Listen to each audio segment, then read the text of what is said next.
শিবরাত্রি উপলক্ষে পুজো করার জন্য ধূপ আর প্রদীপ জ্বেলে নিচ্ছি। নমস্কার বন্ধুরা, একটা নতুন ভিডিওতে সকলকে স্বাগত। বাঙালির 12 মাসে 13 পার্বণের মধ্যে একটি গুরুত্বপূর্ণ উৎসব হলো মহাশিবরাত্রি। এই শিবরাত্রি ফাল্গুন মাসের কৃষ্ণপক্ষের চতুর্দশী তিথিতে পালিত হয়। মহাশিবরাত্রি তিথিতে বাবাকে পঞ্চামৃত দ্বারা স্নান করালে বাবা অত্যন্ত খুশি হন। প্রথমে একটি পরিষ্কার পাত্রে দুধ নিয়ে নিতে হবে, তারপর দই, ঘি এবং মধু, সবশেষে দিতে হবে শর্করা বা চিনি।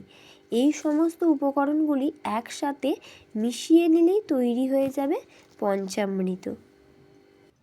মহাশিবরাত্রি হলো একটি গৌরবময় অনুষ্ঠান, আর মহাশিবরাত্রি রাতে পালিত হয়। এই পবিত্র দিনে অগণিত ভক্তরা শিবলিঙ্গে গঙ্গা জল, দুধ, বেলপাতা, ফুল দিয়ে পুজো করে থাকে।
মহাশিবরাত্রি উপলক্ষে আলুর দম আর ডাল হয়ে গেছে, এখন লুচিটা করব।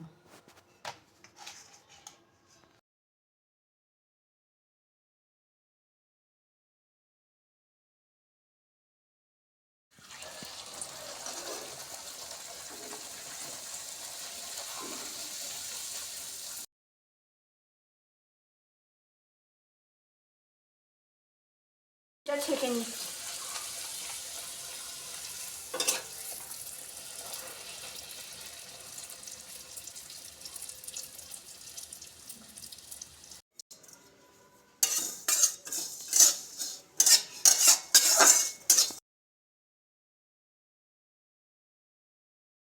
এটা হয়ে গেছে, এবার নামিয়ে নেব। রাত্রি উপলক্ষে পাশের গ্রাম কানসোনা, সেখানে বিরাট মেলা হচ্ছে, মেলা দেখতে বেরিয়ে পড়েছি।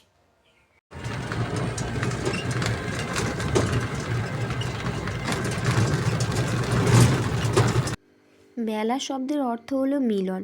হাওড়া জেলার উদয়নারায়ণপুরে কানসোনা গ্রামে দামোদর নদীর তীরে বিশাল মেলা বসে।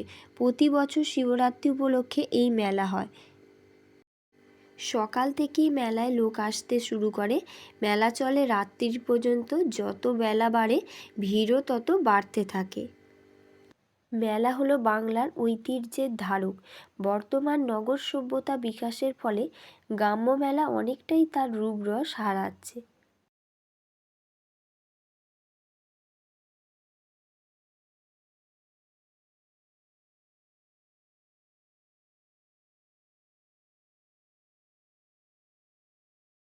মেলায় আসা দর্শনার্থীদের জন্য ভোগ প্রসাদের সুব্যবস্থা থাকে এই মেলায়।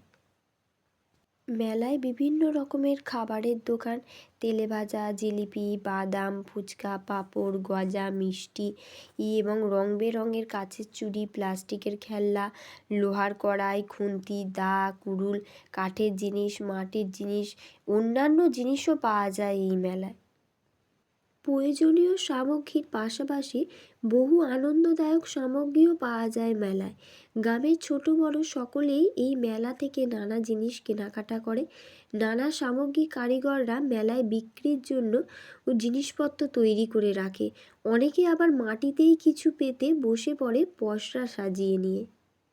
গ্রামের মেলার গুরুত্ব অপরিসীম। আমাদের গ্রামের এই মেলাটি এই অঞ্চলের সবচেয়ে বড় মেলা, তাই আমরা সারা বছর এই মেলার জন্য অপেক্ষা করে থাকি। লোক সংস্কৃতি মেলার মধ্য দিয়ে বহমান থাকে। ভিডিও কেমন লাগলো জানাবেন। সকলে ভালো থাকবেন, সুস্থ থাকবেন। দেখা হচ্ছে পরের ভিডিওতে।